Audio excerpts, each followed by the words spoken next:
We'll go ahead and call the meeting to order. We'll start with the Pledge of Allegiance.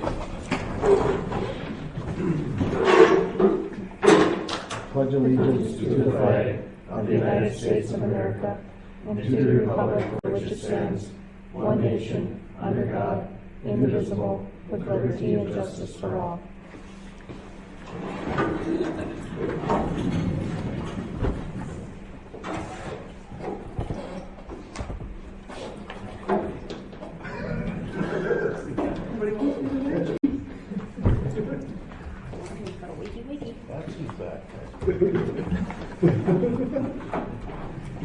All right.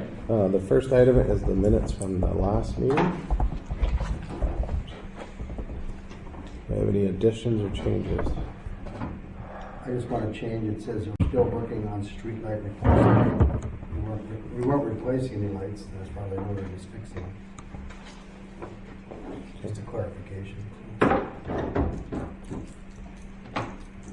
Any other changes or additions? Do I have a motion to accept? Make the motion with Paul's clarification. Is there a second? Second. Properly moved and seconded by Dave and Paul. Any other discussion? All those in favor say aye. Aye. All those opposed say nay. Motion carries. Presentation of the bills. I am taking out the Lowry bill, so that one can come off.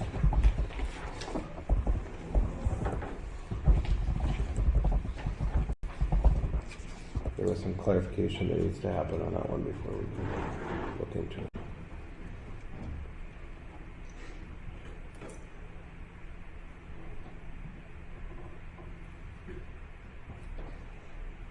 Any other changes or additions? Questions? If not, do I have a motion to accept?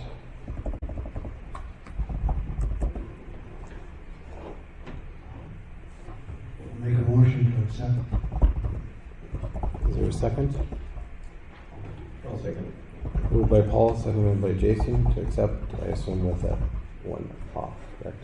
Right. Any other discussion? All those in favor say aye. Aye. All opposed, same sign. Motion carries.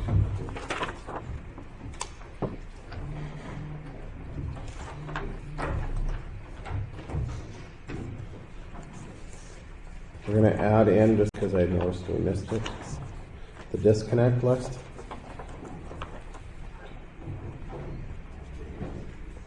I have a motion to accept the disconnect list. Which I will say, the disconnect list looks much better. Much, much better. I was going to say it's the smallest one I. Yes. I'll make the motion to accept. Moved by Dave, is there a second? I'll second. Second by Jason to accept the disconnect list. Any other discussion? Paul? Yes. Jason? Yes. Nicole? Yes. A yes for me, and Dave? Yes. Motion carries.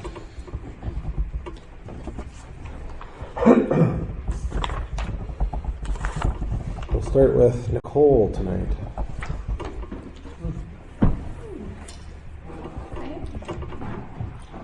On the airport side of things are going quite well at the airport. Strata's putting the finishing touches together and cleaning up. They were just having a board meeting. They emailed this off, but they were discussing the construction project, more of a three-direction reflection on it, like what went well, what would we do next time. They went over outstanding bills and funding. State federally eligible funding for future projects and needs for spring of 2024. They'll put that together. And they've got snow removal. Looks like Ray Weber is going to help Tony Hansen with the primary snow removal. So thank you for that. And other than that, we know Justin Kleckner had left and Donnie Hansen had filled the seat for the remaining term. So that's all I have on the airport side. Just good things, still moving along. And the sewer, we'll wait until we get down to 7B. That's all I have. Beautiful. Dave? I have nothing to do. Paul? I just have, I'd like to give a thank you to the city, John especially, and the guys that helped with getting dirt and everything leveled out in Railroad Park. I think it really looks nice. I want to thank them for what they did there. It really looks good. There was, we had the tree in there, and at the last HBA meeting, we were looking for volunteers, and the gals at the city, are willing to help decorating with that Christmas tree. So I thank them very much for doing that, and I'm sure they're going to have somebody from the city who help with that. So we thank them for helping out on that side of it. On the electrical, we are going to get back into the load controls again this winter as soon as we're able to get that arranged with the person that's going to do it. And then we'll be discussing when we get time what's the plans for next year on the electrical side, a little bit more closer on what we want to do for next year. So HEDC, we're still working on plan to kind of get something moving on maybe some type of incentive program or something that we can maybe help with over on the west side project. If there's anything that we can do to help motivate the sale of lots out there and so on and so forth, that's all in the talking stage right now. And that's all I have other than what's on the agenda. Thank you, Paul. Jason? I have nothing tonight. A couple things for you guys tonight. One, the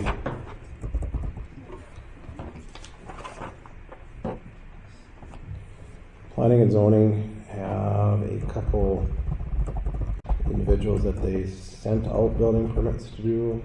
They didn't show up.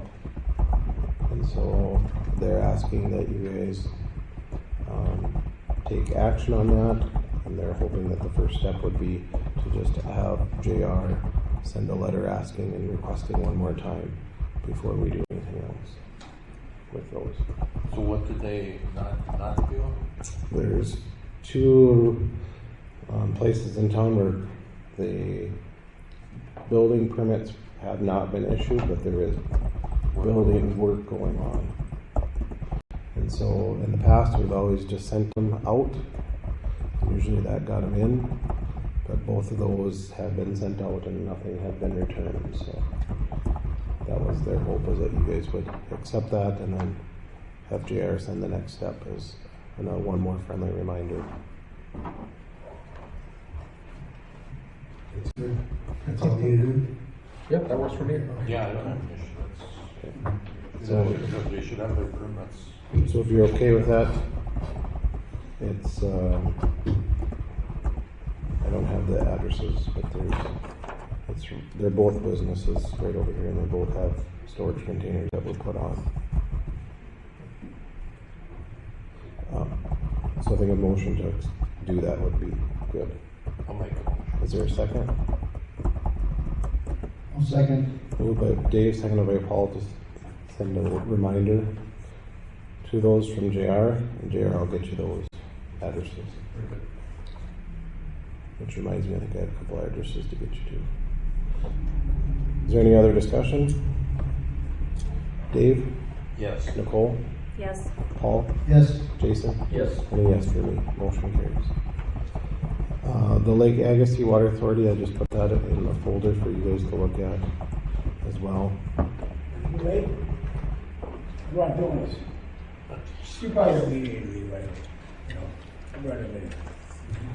Hi Jimmy, how you doing, man? I didn't bring enough though. So I bought the agenda deal, I got the Soprano thing. You wanna start the slots? Tony and the boys gave me this. Go with that. You should work with Mr. Where is he? I got it. You got it? Yeah.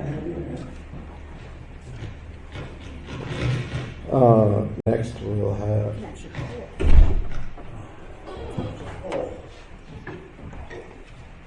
Casey had got the letter too, but I'd also requested you put it on.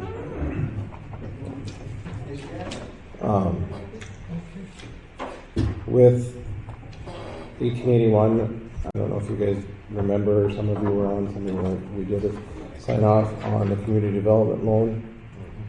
And so they've had some issues with that.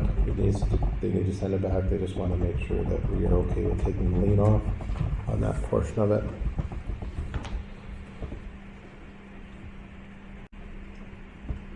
So if you're okay with that, I'd prefer that we vote on that, just to make sure that's official, to release 1881 extraction for that.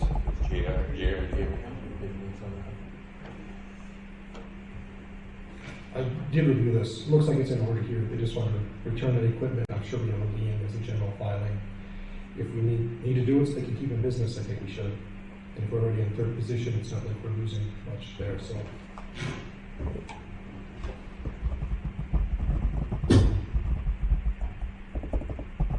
I have a motion to accept. I'll make a motion to accept. Paul makes a motion to accept. Is there a second? I'll second.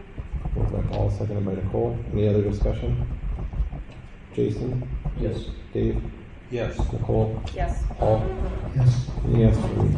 Motion carries. The borough statue, we're getting that taken care of. I know it's on the agenda, but I was just gonna, it got moved, and so we'll get that revamped and fixed. I have it up at the school right now to get taken care of. Warm for the winter. It'll be in a nice warm home for the winter. Once I get it inside, still sit outside. Reminder, December 1st is John's retirement party. If you guys would like to donate for a gift, just drop something off in the office and then we'll put something together for him. But I think everything is set. I think so, yep. Okay.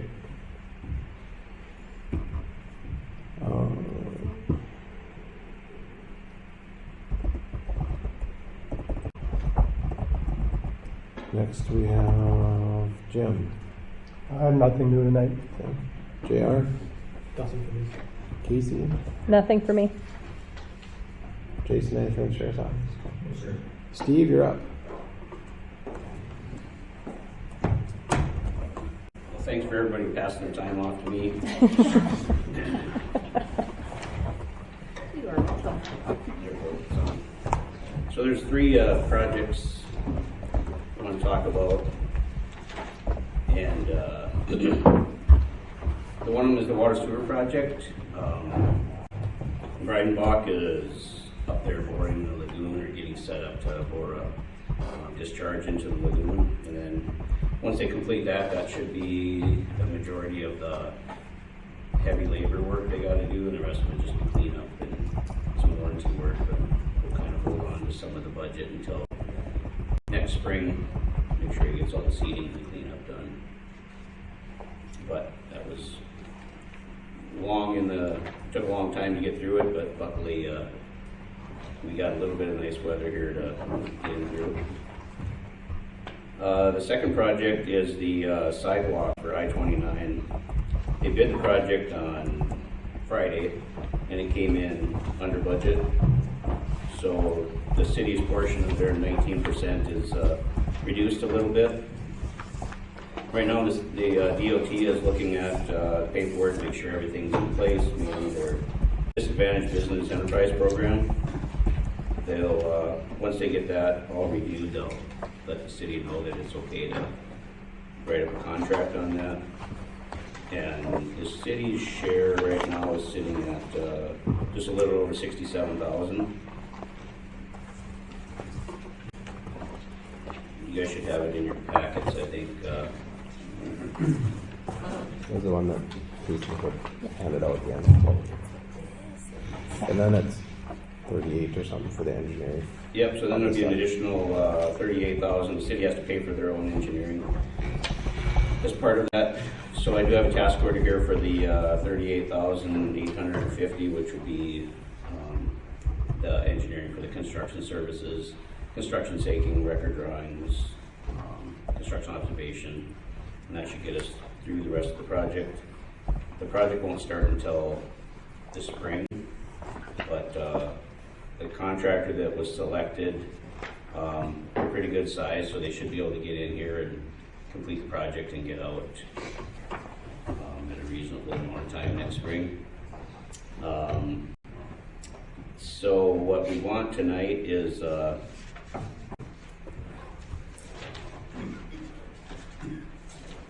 since we're waiting on the DOT to do their final review, if we can get a notice to award from the city, subject to DOT's final review, then they'll do their final review and approve it, and then maybe at the next commission meeting we can bring a contract back to officially get a contract going with the contractor.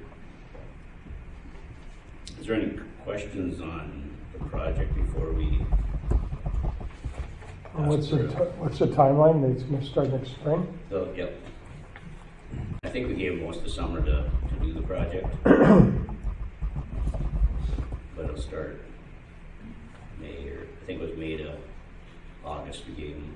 Okay. And they're doing curb and gutter and that too, sidewalks. They're doing the sidewalks. They're going to redo some of the driveways because the slope are too steep, cross slopes on them. So they're taking out part of the driveways and straightening them out a little bit. Some of the driveways over by like Casey's and them are busted up, and they'll take them out and replace them. And that'll be a 7-inch concrete section, and then the rest of the sidewalks are all concrete. And then DOT is going to come here with the sidewalk, and we'll put our sidewalks in. DOT will come in and do the bridge, and then they're going to wait a year before they do the interconnect between the two, because they're afraid that when they do all the embankment between the bridge and where the sidewalk is, it's going to settle. According to the soils that are out there, they thought it could settle up to a foot. So what they're going to do is, when the interstate, I think it's north, when they're doing interstate north, they'll do the overpass, and then the next year when you come back and do interstate southbound, then they'll pave the interconnect between the sidewalk and the bridge. So there'll be a gap there where we have a sidewalk to nowhere for a little while.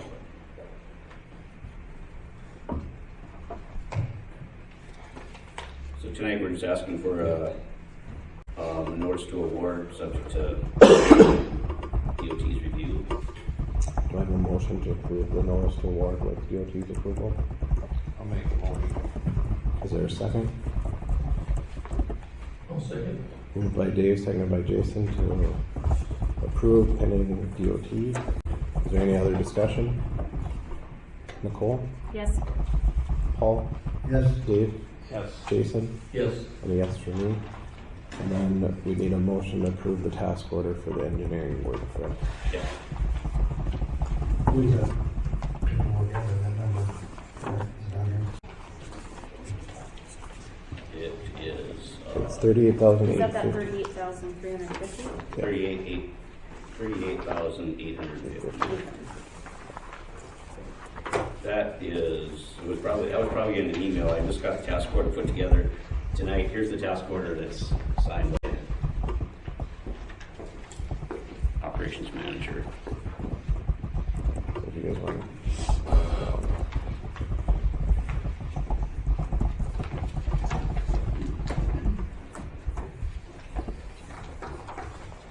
I think it came in after you guys met been out, so.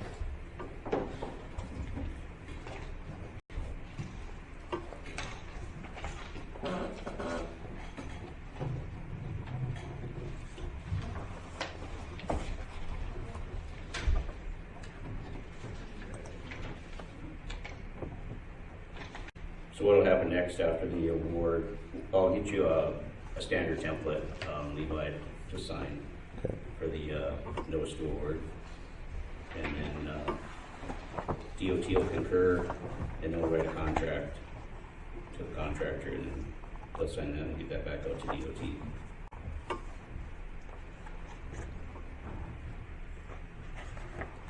Steve, do you know how much lower it was? You said this was lower. Yeah. Do you remember what the original was that we looked at for that amount? By chance? I was thinking it was It 90. was like $30,000 under, I think. I was thinking it was Not 90 flush total. with the fees then, so that's not bad.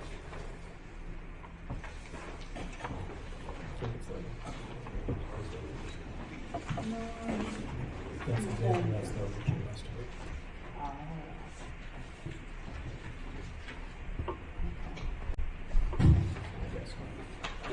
Yeah, you have the original one on here anyway. Yeah, it's not there, it's not The there. second one. I didn't know that was the original. Oh, that might not be, I was reading it. Oh. I take back everything I said. What's that engineer's estimate was 37.75.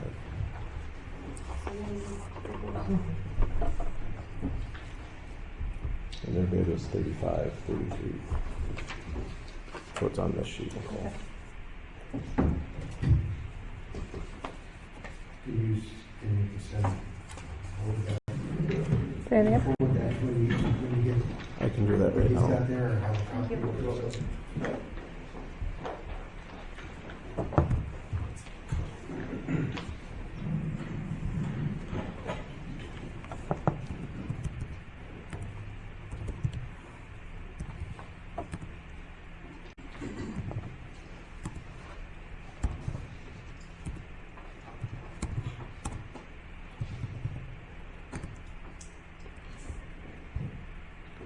I remember not to use your Gmail.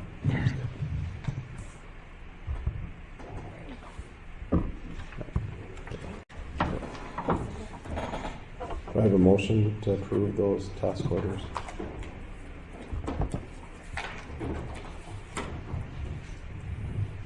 I'll make the motion. Oh, these were the other. You must not have sent that other. No, I just got it signed at like 4 o'clock. So she'll send it. I'll put there, I'll sign and send it for you to distribute. Is there, moved by Dave, is there a second? I'll second. Seconded by Paul. Is there any other discussion?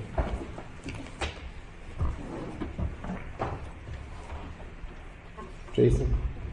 Yes. Dave? Yes. Nicole? Yes. Paul? Yes. And yes for me. Motion carries. Thank you. And then the third project is our stormwater master plan update. And I brought Jesse back to talk about what we came up with for alternatives. And of course, since he's the stormwater master of the master plan, it decided to bring him on a rainy day. Drop the mic to Good evening, everyone. Does everybody have maps? Okay. Mine's off. was it me, my pacemaker? That one's bad. Oh, Mine's off, so. Sold mine. Could be that one. Could line that on there, so.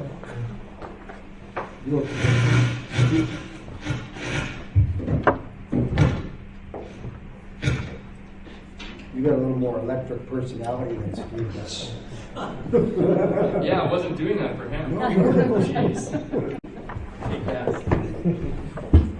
Okay, so Andy was 14 months ago. I was here talking about this as a conceptual study. Now back today to go over what we've found so far, what we've put together for alternatives, improvement alternatives, and maybe start to discuss next steps or give you an idea of what next steps might look like.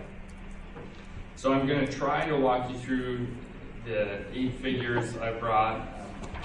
Focus will be more on a couple, but just to give you the full picture, we'll kind of step through all of them. So starting with figure number 1.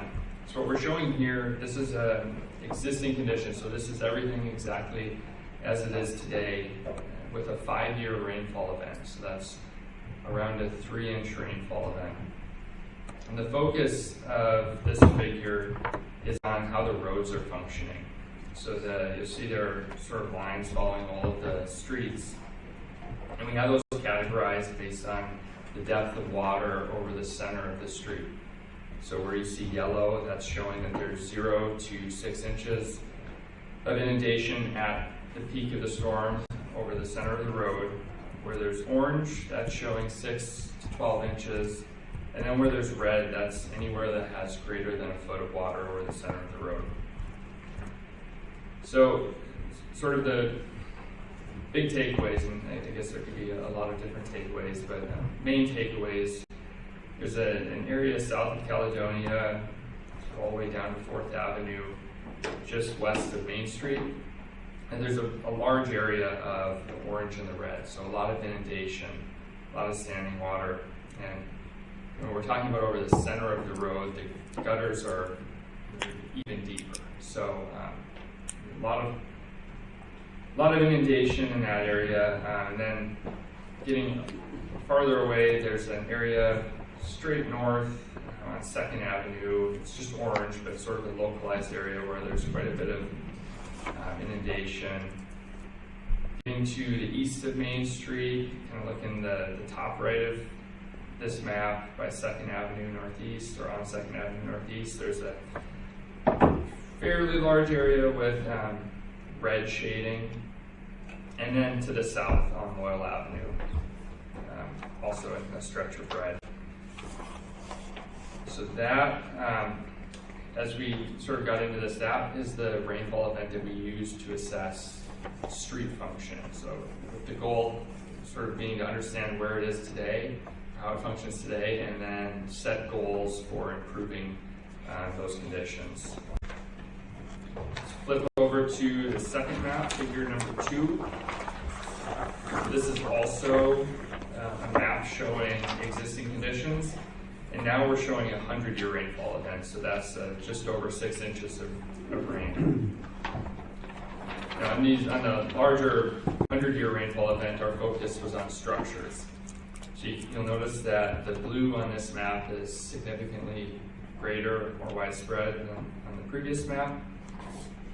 And then we're making an effort to shade in what we're calling structures at risk. So this is just a desktop analysis where we have a pretty good idea of how the water sort of gets distributed over the land surface, but we don't have any survey information of the actual structures. So when we say structures at risk, these are structures that, based on a desktop analysis, we can see that those inundation areas are getting close to or touching the outlines of those structures. So the red shading, those are what we're calling primary structures, so those would be homes, businesses. And then the purple shading are what we're calling secondary structures, so garages, sheds, things like that. And then just a couple maybe caveats, or a caveat to this figure is it doesn't differentiate when we're talking especially primary residences or primary structures. It doesn't differentiate if those are homes with basements, slab on grade, mobile homes. And you'll see sort of in the top left where we note that there's a row of homes that are shaded red, and those are actually mobile homes. So the actual impact of those structures would be probably negligent. It's just, as we're looking from above, the water is touching the visual footprint of that, but really they're mobile homes, so they're likely elevated, not actually flooding. But either way, the reds, the purples, those are structures potentially at risk during a 100-year storm event. Are there any questions so far? I think my goal here is to sort of go over all of this, give you something to chew on, and maybe give you a better idea at the end than you had at the beginning, but it might be something. I think even when I get these figures, it takes me a while to understand exactly what I'm looking at. So it might be something that you have more questions on later on. Okay, so with sort of the existing conditions, or how things function today, generally understood, what we wanted to do was identify improvement goals, or set goals for improvements, sort of balancing reasonable benefits, standards that we see throughout the state and country, essentially balancing that with what is realistic, what's feasible, knowing that there's certain limits to the improvements that we can make, and while keeping them constructible and feasible. So the goals we set were to eliminate as much of that red and orange as possible on that first map, and then to reduce the number of structures to the extent possible on the second 100-year storm event. So let's flip to figure 3.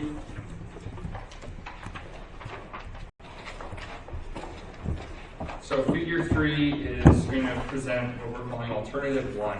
So alternative 1 is a storm sewer, a gravity storm sewer approach to all of that inundation. So essentially, to the extent that we can, gravity storm sewer is the desired approach.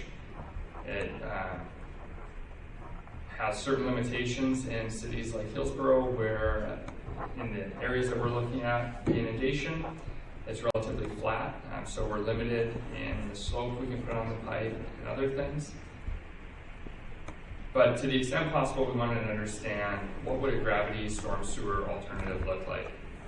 And so if you see all of the red lines on this figure, those are new pipes that we would be proposing in areas where there isn't currently a storm sewer pipe.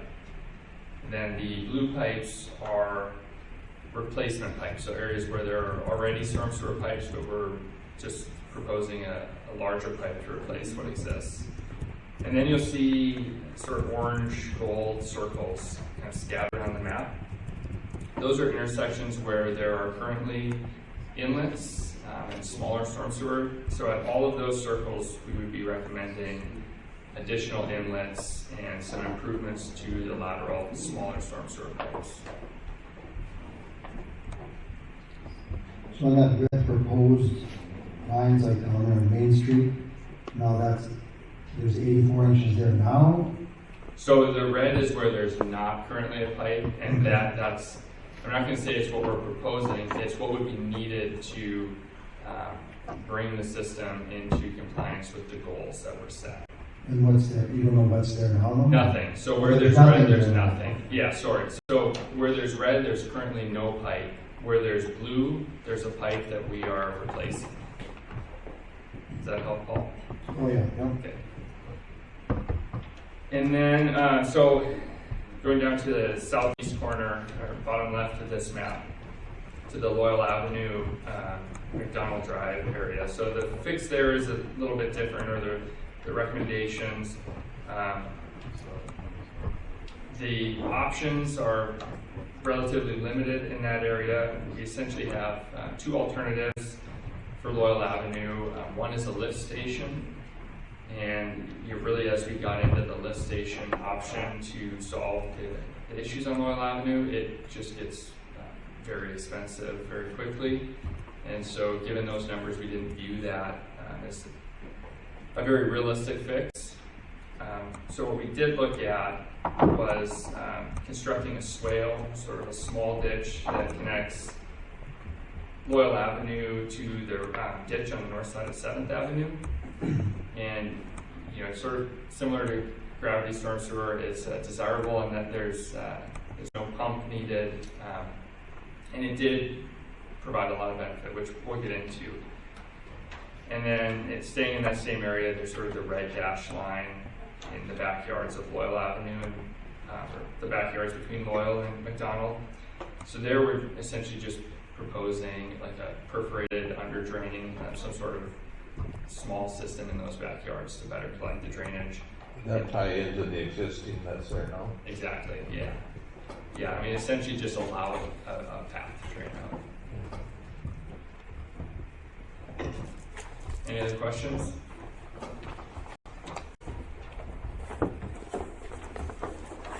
Okay, let's flip to number 4, and we can kind of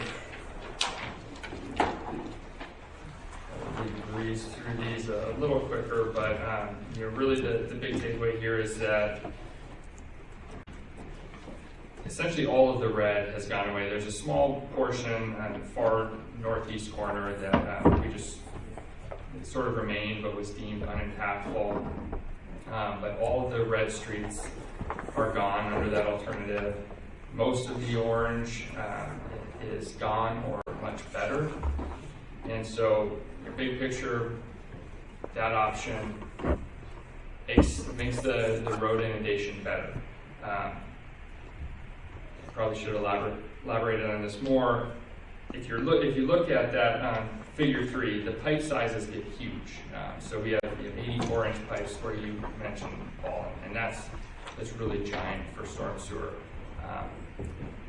So stepping back, we wanted to look at this and understand what would be needed for gravity storm sewer. But as we got into it, the answer was essentially we need a lot, and it may not be feasible to do a gravity storm sewer option. So jumping ahead to figure 5 quick, still looking at that option with all the storm sewer, large storm sewer pipe. Again, sort of same story. If you're comparing these, makes everything a lot better. The number of structures at risk is reduced fairly significantly, and even those that are still at risk, you can say that risk has been reduced. And let's jump on to figure 6. So, understanding that probably gravity storm sewer option and pipe option may be constructible, likely isn't feasible, and it's just a huge undertaking. We tried to think outside the box and look at different options. And so what we're calling alternative 2 still includes some pipe improvements, but it also includes construction of 3 detention ponds, but they're really surcharge ponds. And so what we mean by that is typically a pond, the water goes into the pond and then goes into the storm sewer system. The way these ponds would work is that when the storm sewer system is sort of overloaded, surcharging, it would push the water back up into these surcharge basins where they can sit, wait for the rest of it to make its way up to the Goose River. The burden on the system goes down, and then it goes out of the ponds back through the storm sewer system. So sort of another way of thinking about it is it takes what today sits in the streets and inundates the streets, yards, and instead it gets it into the system but puts it into these ponds while it waits for capacity in the system to take it to the river. So if you're looking at the 3 ponds shown on this map, it's important to note that these are just very conceptual, and even from our standpoint as we were assessing it, the exact location of those ponds is much less impactful than the general size and connection to the storm sewer. So the pond on the south, the takeaway here would be a pond in that general area more than it would be a pond shaped like that in that exact spot. Jumping to the pond kind of to the top left, that pond is being shown just on the west side of the courthouse. So less flexibility in that. We're fairly limited with areas to place a pond in that area of town. That said, we have looked at a few other potential ideas and intend to include some flexibility in that ultimate placement. And then jumping to the east, sort of the long, narrow blue pond, that is on the north side of the school property. And again, same story, the area of the red pipe connecting to it, the placement of that pond can be very flexible. It's just essentially providing an area for the storm sewer to back up into. So the shape could change dramatically, and the location can change as well, depending on the needs of that site. And in both alternatives, the improvements up north by 2nd Avenue and down south by Loyal and McDonald, those stay the same in each. Any initial thoughts, questions on alternative 2? Just terribly confused. What's the size of the swale on the south side there? Oh, that's a good question, Paul. I want to say, do you remember exact dimensions? Steve? No, not on swales, but, you know, when he talks about them being ponds, they're actually probably just more of a swale area. They'd be dry ponds, would be mowed. And the back slopes, you know, like if we're going through the school property or something like that, the back slopes can be probably 5-to-1s or something more gradual, so it just more looks like a dip. And you'd be able to mow it, it would stay dry. It's not going to be a wet pond. It wouldn't be a hazard for drownings and stuff. It's, you know, once, like you're saying, once the inlets fill up with water, instead of coming up onto the street, it's just going to push out to a pipe that's open into a lower area, and it would just fill up into that. And then once the water goes down, the pipe's already sloped out, and it'll just, the water will go out with that. And like the ponds are, depending on the area we get and the size, we just have to design it the best we can. Like if we go into the school area, maybe it's more of an artistic or creative swale that goes around an open area in the school that they can build into their landscaping and stuff.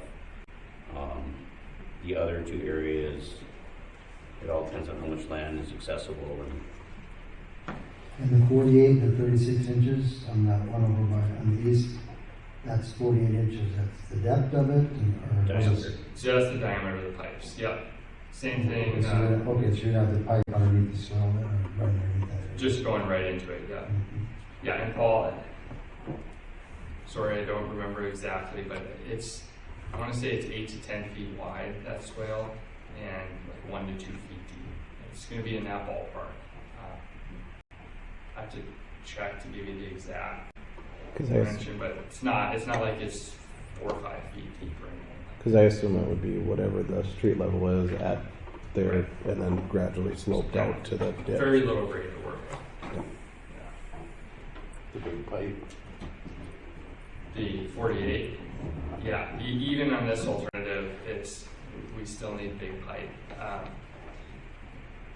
The good thing compared to that ball pipe option is 48 is a lot smaller than 84, and we have a lot less of it. But yeah, even 48-inch storm sewer is not small. And even on the, if you look where it says on the northeast corner, they had to go with a shortened or flatter pipe to try to get the volume that we needed. So we didn't have to go with a bigger 60-inch, or I don't even think you could by the. Yeah, right. I can elaborate on that, Levi. I'm glad you pointed that out. So yeah, that note at the top right, this is triple 26 by 32 arch pipe. So what's going on there is we needed a certain amount of capacity, but we had very little depth of cover to work with on the pipes. So these are arch pipes, essentially shaped sort of like an egg turned on its side, or an arched bridge. Just a way to get more capacity and less depth. And we needed to triple. What's that? Like a squash pipe, like they call it. Yeah, exactly. That line over there, where would that pipe be going? It looks like it's in the yards. Goes in the ditch. No, but going to the west one. Oh, that You got 30-inch? 30 inch in red and that 30 inch in blue. We've got the. There's already one there. That's what's there So we'd be upsizing in the it yard. In the yard. It's in the yard, so you're gonna be going in the yard. So if we're replacing the pipe, we'll just find a path of least resistance with the other utilities and stuff there, and try to stay off private property as much as we can. If we have to get an easement to put an additional pipe in, that's what we have to do. Is that 48 inch up in the northeast corner? Is that one pipe, or is that for both pipes? Because there's two pipes up 236, right? 230, yeah. That's a good question. I'm pretty sure it's replacing one, but it could be replacing Okay. both. I think it's one, but definitely have that answer. It's just not right in my head right now. No, Sorry. it's just, It's amazing you can get that much drop right in that area. Right. Get that to work. Yeah, grade and depth of cover were a struggle in a lot of these areas. Because in that area, if you guys don't remember that, there's that huge dip in there. So that's part of the reason that it was still red in a lot of the maps as well, why we're not getting that water out of there.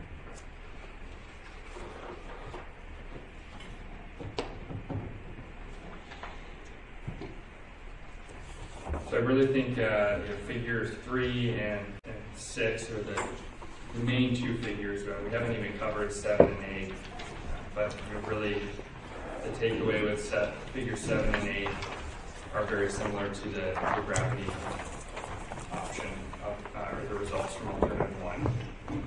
Removes all the red from the 5-year event in the streets and improves the inundation in the 100-year. Reduces the risk to structures. So, sort of minor differences, but equivalent alternatives in the big picture for the improvements throughout the city.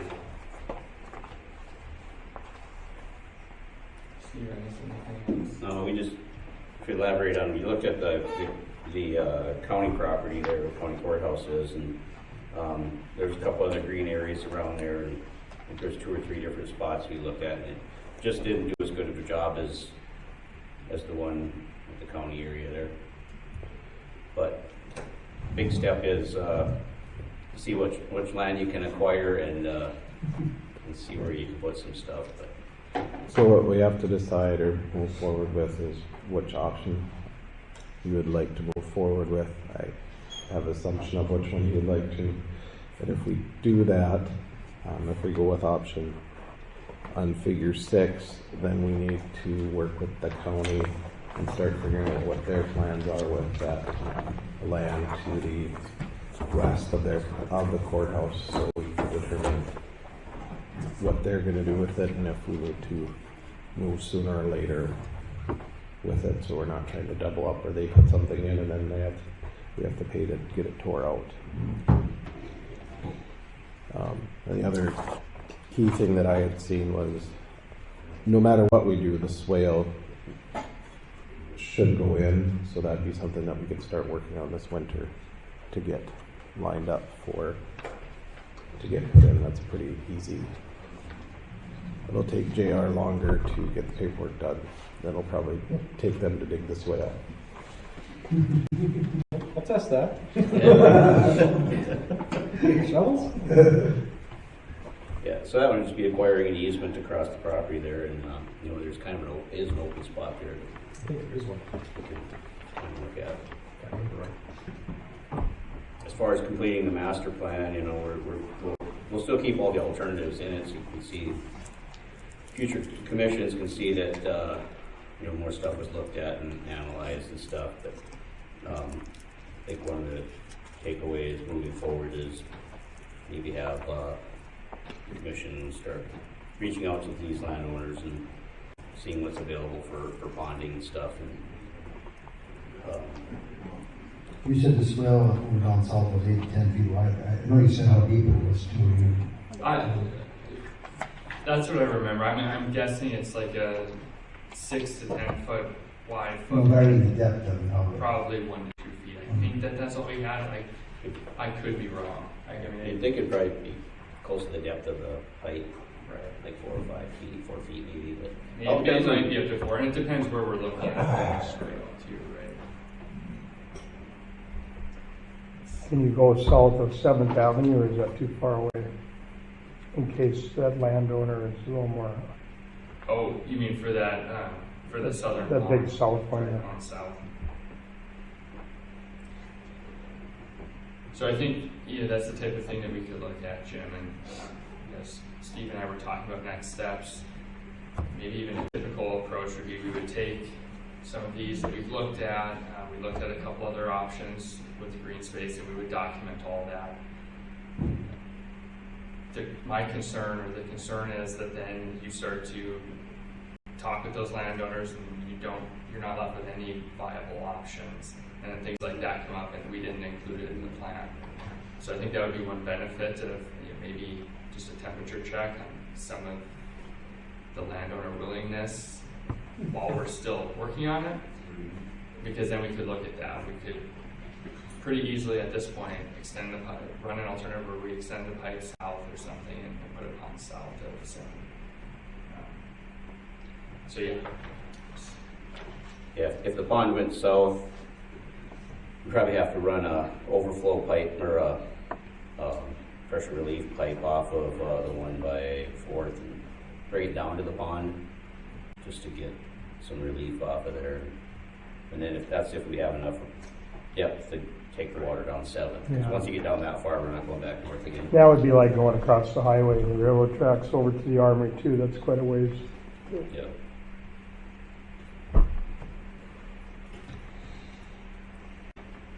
So the pond by the courthouse, that would just be in the lawn area, is that what I'm thinking? Ideally. That's the footprint that's shown here conceptually. Yeah. But if, at one time they talked about putting in a parking lot, so then we'd have to look at an underground storage unit instead, which would be beneficial if that's the route we needed to go, or if we can change outside parking along the courthouse. I mean, those are conversations we gotta have with them to try to figure that out. Yeah, if they're planning a parking lot there, maybe you can add diagonal parking around the outside to give them the same stalls that they were going to put on the same lot. But You're not making things easy.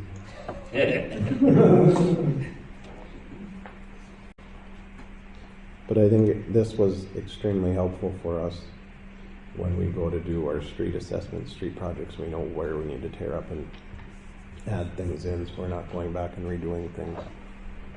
and we did notice that there was a lot of intersections where the inlets were just undersized. We weren't getting enough water in. Levi, when we put together when we put together the master plan, the idea is to sort of separate these out and make it very clear what improvements need to be done in conjunction with others and what can be done independently. So like you said, the Loyal Avenue fixes, those consistent among alternatives and they stand alone. So you can do that whenever you're independent of the other improvements. Similarly, a lot of those orange circles, a lot of those could be done now and provide some benefit. So we'll separate that out. Just sort of, so that it's not like you need to go in and do all of this at once to see any benefit. And likewise, so you don't go in and do part of one and expect benefit, where we would have been able to say you need to do these two other parts to actually realize the benefit.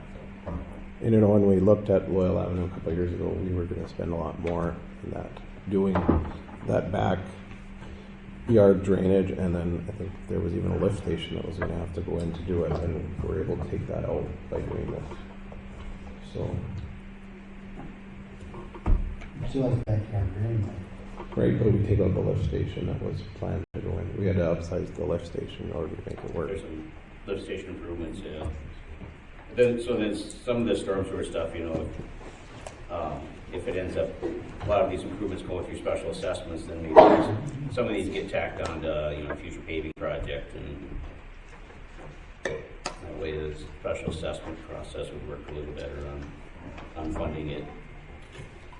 Unless you have a budget to tackle parts of it at a time.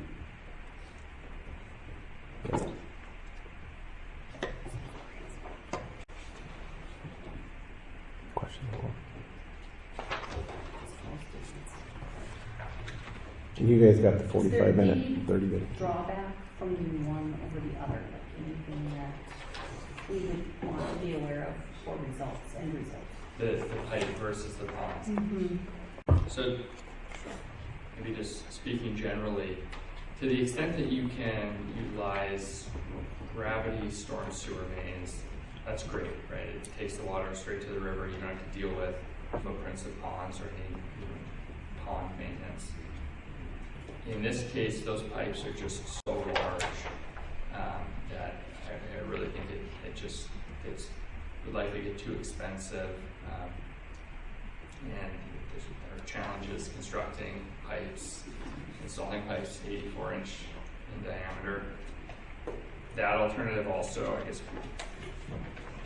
when I look at it, so I guess it's only one, but it also includes a crossing of the railroad, which sort of adds another challenge to it. And that's that crossing. So figure 3, if you see the red 84-inch going along first, that crosses the railroad tracks. That's also a huge pipe to go under the railroad, and it's an important part of everything that was going on here, because what it's doing is it's sort of all those red pipes are connecting to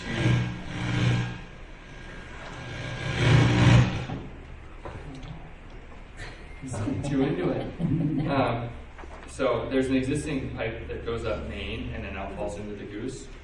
So this was connecting the new pipes to that, but also going under the railroad and connecting to another pipe on First that goes to the Goose, and then also putting another new pipe to the Goose, which is the 260s in red going all the way to the river. And that was, so we really couldn't avoid that. It was an important part that we essentially gave the water 3 outlets to the river. And again, the reason these pipes get so big is there's a lot of water, and B, they're just very flat. Huge pipes set really flat. So some of them might not be able to be built that large either, with the sanitary sewer right. and the other stuff around at the same time. Right, we weren't directly looking at what might be on the Conflicts. street, looking with it. So, aside from that, aside from just the general convenience of storm sewer taking to the river, your ponds are also very common, and there's really nothing exceptional about these. They're not exceptionally deep, or the one on the south is fairly large, but there's none of them are out of the ordinary. So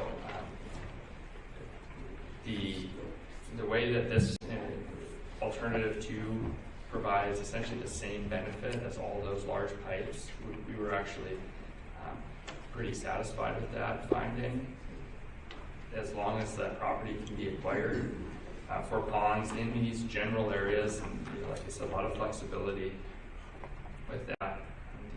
The amount of new pipe is not that extensive, especially when we go back and look at those figures 1 and 2 that show the extent of some of those pretty heavily impacted areas. So I don't know if I directly answered your question, but I think so. I'm kind of always a future forward thinking person, so I know we've looked at, street projects and things like that, and I guess this is a question maybe for you guys, maybe even you, Jim, of is this something that we can integrate other things in when the streets are torn up? Would it be something to look at that way, or is it just easier to go one direction and leave that alone? Does that make sense? And that's what they had said earlier, that they're going to put it together as what could be done on its own and what we could do with the street project too. So Okay. I just want to put something in and you have to dig it up later and you have to pay again and just get it all done. right, that's where the swale we know is going to be in, and it's not going to change anything, or the backyard drainage could go in at any time. Okay. Some of those types of things. and yeah, I think to the extent that we can have this laid out in phase where just those decisions can be made when streets are already being tore up, that's all right.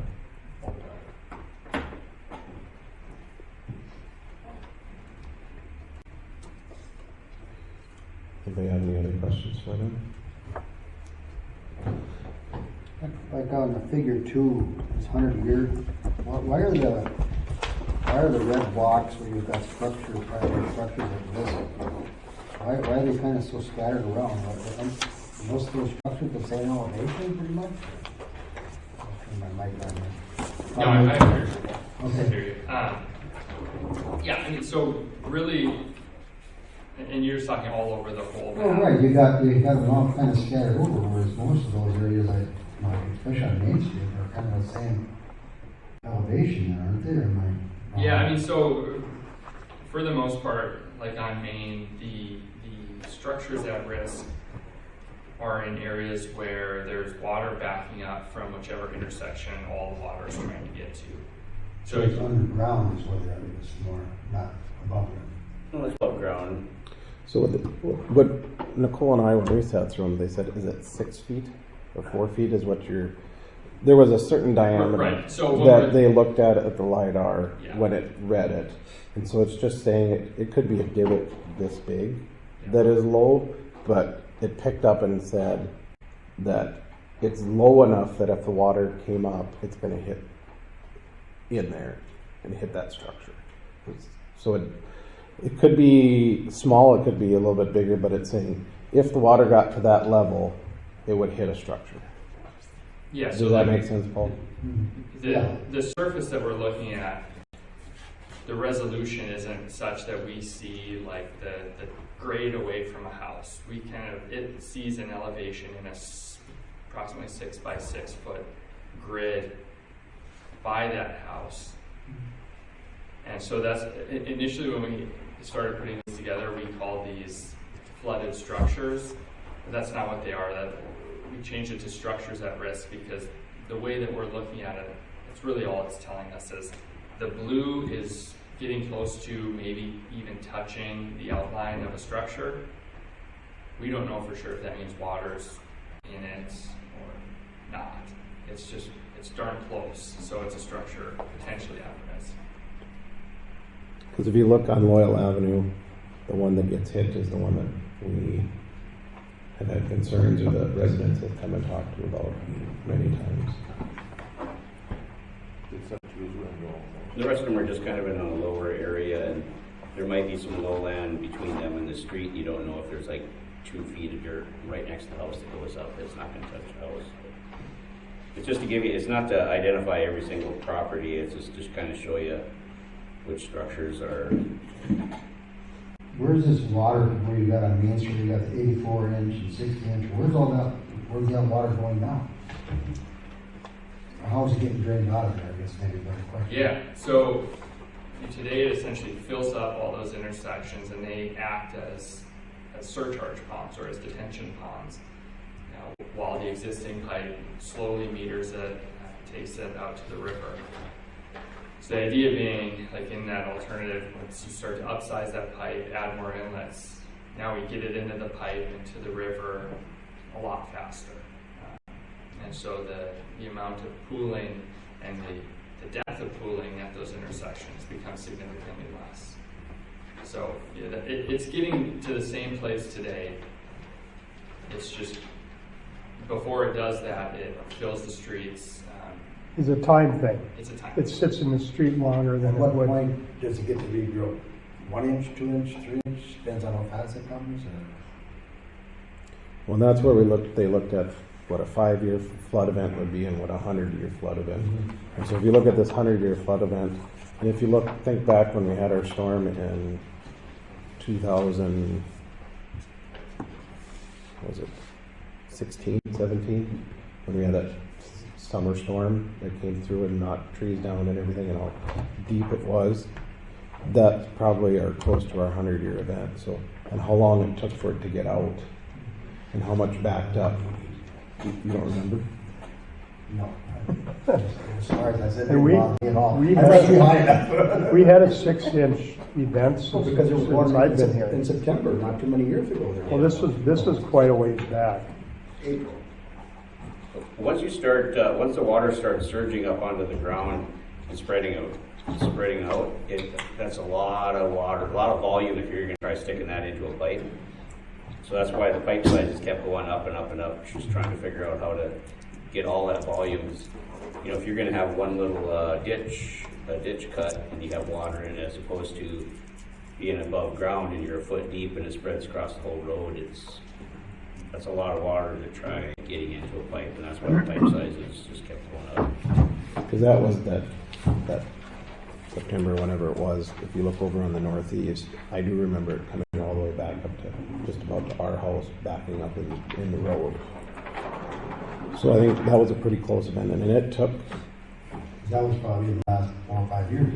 right, it probably took until the next morning to get that water out of there. Yeah, so Paul, maybe to build on that a little bit. So a typical design standard for street function would be, it's typically to leave like a 10 to 12 foot drive lane in the road during a 5 or 10 year storm. So that essentially means you not only have zero inundation at the center of the road, a few inches below it. So as we looked at developing these improvements, we sort of significantly stretched that standard and came up with a 0 to 6 inches of depth at the center. So we're essentially allowing water to still go over the center of the road, even up to 6 inches.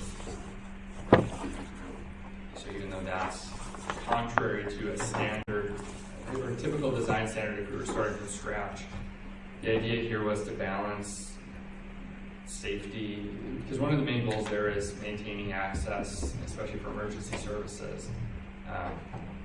So balancing all of that with those pipe sizes. I don't think there's any way we would have been getting the water another foot lower with constructible pipe sizes. If that helps at all. And I don't think we have to make any decisions tonight. This is just for you guys to sit and think about, and then at the next meeting we can decide, you know. Will we be getting any cost estimates on anything? Or? Yeah, I mean, I think that's, as we dial in, especially a recommended or a preferred alternative, I think that would be part of the idea to not only prioritize and document it, help prioritize and phase it, but to give these very 10% level cost estimates. So you kind of want us to try and narrow it down to 1 or 2 ideas of what you might want to do, and then you get those costs, or at what point would those? Because I would think that would play into the decision on what you're doing. Am I wrong? Well, if we went with the pipe sizes, that one's going to cost us exorbitant more than what just doing the ponds. But I think when they, if we added, maybe they can find the prices where if we're going to add a pond in on this section, this is what it's going to cost. If we add something in here in this section, this is what it'll cost. And so we can figure out what it's going to cost for each section we're going to do, and whether we can do it all at once or we're going to have to do it over time. For example, if it, maybe the swale's only going to cost us $20,000 to put it in, so then we know what that is, and then we can see what it's going to cost on the Oil Avenue to put those drainages in the backyards. Maybe that'll cost $100,000, and this pond on 7th or 4th over by the softball complex is going to cost $300,000. But if we have to move it over to like Main Street, it might cost us $500,000.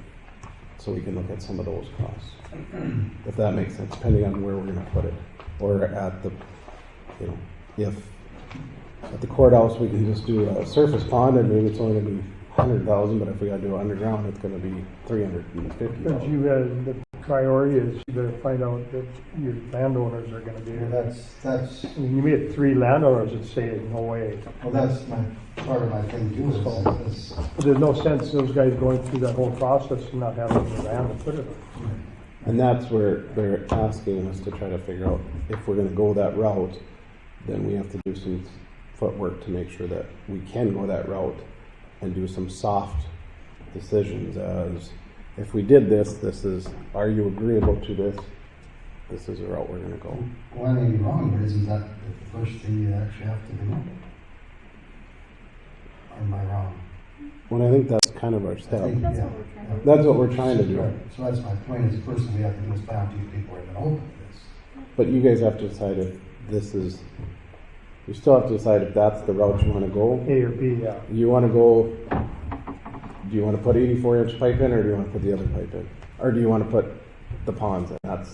That's the first decision, because then that sends us which way we're gonna go. Well, you've already said it's substantially cheaper to the pond, so it's a no-brainer that we do that. But we still gotta be able to get the land. So- Right. But you guys have to say that, yes, we wanna go that route. And Levi, maybe, one thing to add, a benefit to having some of those discussions while we're still working on this is we're giving you two alternatives right now. Based on what's possible, we can hybridize those somewhat as well, right? So if you got into it, two of the ponds work, but it's just impossible to place a third one. We can still look at, okay, well now you'd have to install those ponds, but you're going to need more pipe improvements than we're showing now, and we can bring that in then as a preferred or the preferred alternative. Does that make sense? Yeah, well, I can see that a possibility where you might have one that, they're okay with it, but the other one, good luck, so. Yeah. I like the bond idea if you can get, if you can acquire the land. Do we have to acquire the land, or do we just, how is that, do you have to actually acquire the land, you don't have to acquire it, do you? You just need to get an easement to do that, or how? Depends on the landowner. You could either get an easement from them if they don't want to maintain it and stuff. If it serves no use to them, maybe they want to sell it to the city or. So the preferred is to buy it. Yeah. Or if it's a situation where they need it they're developing it and they need it as a side yard or setback area, that can be developed into a side yard or setback, and they still maintain it with just an easement and give them that green area, buffer yard. All of a sudden, as soon as you sell it to the city, then their setbacks are all moved back to the other, that much farther. Well, then one over by the south there, you're looking at an area for a potential street, aren't you? If that's developed. Already set up. Right, so like the extension of Second, Paul, is that what you're talking about? Yeah, absolutely. I mean, I think the odds, especially at that pond, actually maintaining the exact shape shown, probably unlikely. Just generally in that area with, if we have, like we know that it's about 2 acres, about 6 feet deep at its deepest. So that from the function standpoint, that's what we're looking at, is the volume provided by a 2 acre pond. I guess I was looking more at the Third Avenue Southeast going to the east of there. Where the school property is, if that was a through street there. Sure. That would have Yep. to. That one would have to shift. Yeah. And it all depends. What's the size of something like that? You're talking 1 acre and it's 4 feet depth, but what is it? North and south and east and west. Well, obviously east and west is one direction, but how far north and south are you talking? 12 foot? It all depends on if we get a pond the full length of the property or half the length of the property, it'll just work according to. So if you got it the whole length, you're talking 12 feet, you're talking 50 feet, you're talking. But the problem with it, Paul, is that that's what this current property where it's at. If anything goes on that property, that's gonna change, because now we're gonna have to account for all that drainage that's on that property. So that's gonna compound it. Yeah, no, that's why I'm asking all these questions, because I know what could potentially put there, so we have to take that into account. But we'll have to take it into account, but we have to make sure that there's a determination from the owners of the property of what they're gonna do with it before. That's gonna be the hard part.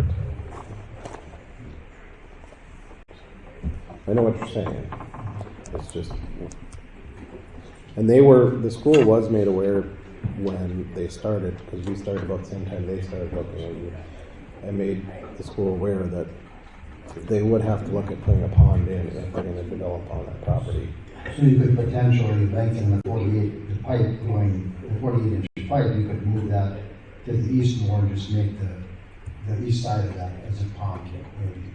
Right. The shape can Could change. be. Could put it over there instead of over here, you just have to run more. Or it could be a big bowl that the guys dump the snow in the winter time, so you just never know.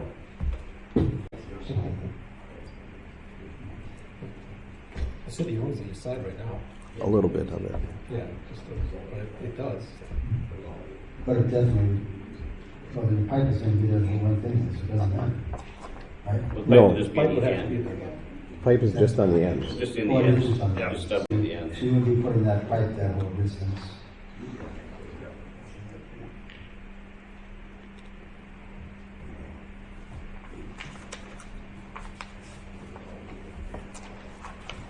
Questions? Any other questions? What's your thoughts, Jim? It's a big ass pipe. Going You down, won't see it now. going down the middle, yeah, okay. You won't see it. You could almost run a subway down it. Be a bomb shelter. Ask Nicole if she's gonna close down that summer. You gonna close down that side? Well, and there's that to consider too, how much street we'd have tore up and how much it affect the businesses as well. Well, if you guys don't have any more questions for them, appreciate your time and effort, and we'll give you some decisions after the next meeting. Jesse. Yeah. And I'm sure Jesse Paul might have some more questions for you. Yeah, Paul, I don't know if you need my card, so if you think of anything, you can call me, email me anytime. And then maybe you should just send me an email and I can actually get you that swale. Be careful, I don't think I can give him that card. I never give mine. Thank you all. Thank you, you. Jesse.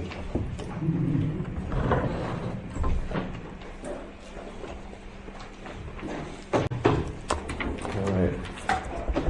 Everybody should have in their packet the curb and gutter bids that Paul had added in.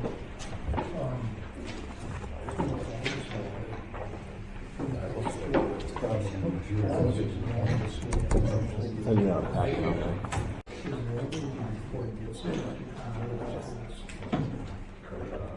You want to give that to Steve?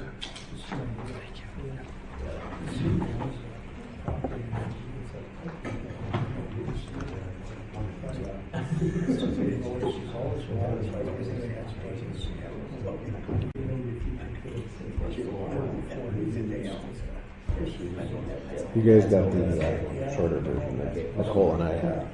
That's why. So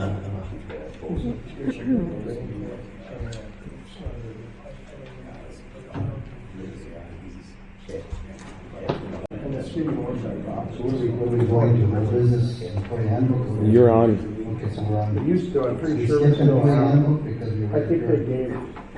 Oh yeah, we did. They were installed. I guess sewer update, we kind of did that with Steve up above, so. Now, how about number 6? Number 6, yeah, we should probably go back to that, sorry. I was messed up because I looked at down there. And, as of JR, do you have any updates on?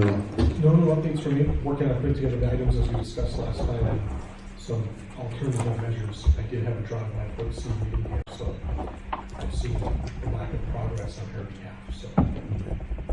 But there will be more updates come next week, and I know that the next quarter is here. 20? It was like the 20th or something. The handbook, I don't know, did it get updated? Yep, it should have been a separate attachment. That wasn't included in the initial packet. So it's in the email. It should be.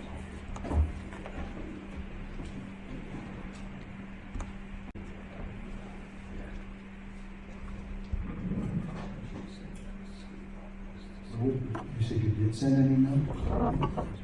So I just have the financial statements in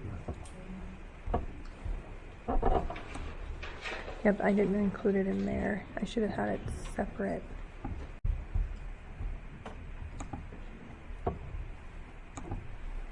And I just had the fund statements.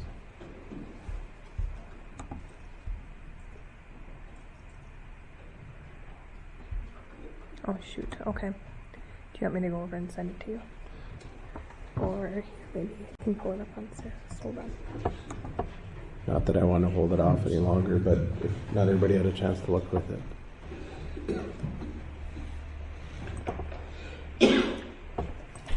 Because have any of you guys able to look at the final draft of the employee handbook? That's, Recall let- seeing it. okay, let's just put it on for the next meeting that way. I don't see half of the things. I didn't see it either, so that was. All right, the Steve is done. All right, so now I know that was in the packet. Paul asked that to go on. That's the curb and gutter for Caledonia, or for Main Avenue here. So I mentioned that before, we had some estimates on it. I think they had copies in there and what it would run. And I guess I did touch base with Casey about where we maybe could get this from. I don't know if you were able to research into that, if you had any more time or not, as far as where that money could come from for that. What we're proposing is fixing, if you did look at the map, it's basically right out here on Main Street and then down to the north, that section, which I'm showing your map there. Which there would be funds in next year's budget that we planned for street improvements, Awesome.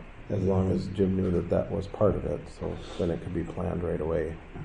That's what we were hoping. I said if anything else, sales tax might be applicable, but And I don't know what Jim's got all planned for next year, if that would be something that would fit into that or not. You're talking $94,000 out of what, for street budget? What improvements were? What improvements were? And what did we spend on improvements? 200? Or 250? Somewhere around in there, I can't remember off the top of my head. Well, I guess you could probably wait until see what happens this winter. I mean, we've got some numbers. One of them is for next year, and maybe rebid them again come next spring.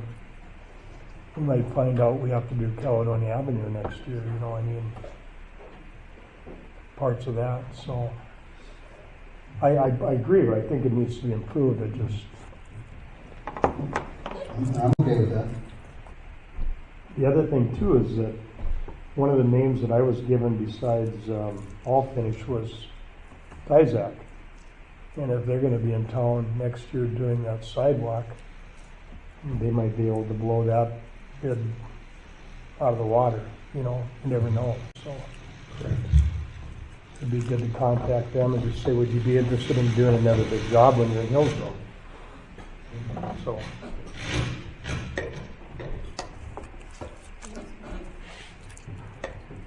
Okay.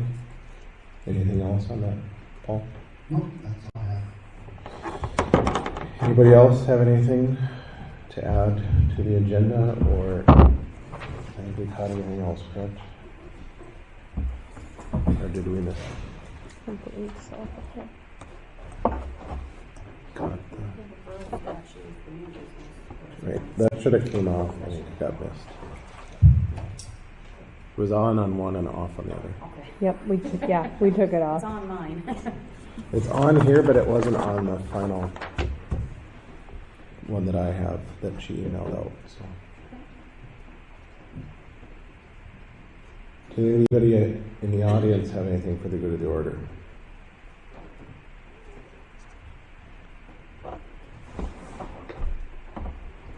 Going once, going twice. Do I have a motion to adjourn? Is there a second? Second. Moved by Dave, second by Nicole. All those in favor say aye. Aye. All those opposed say nay. Motion carries. Thank you.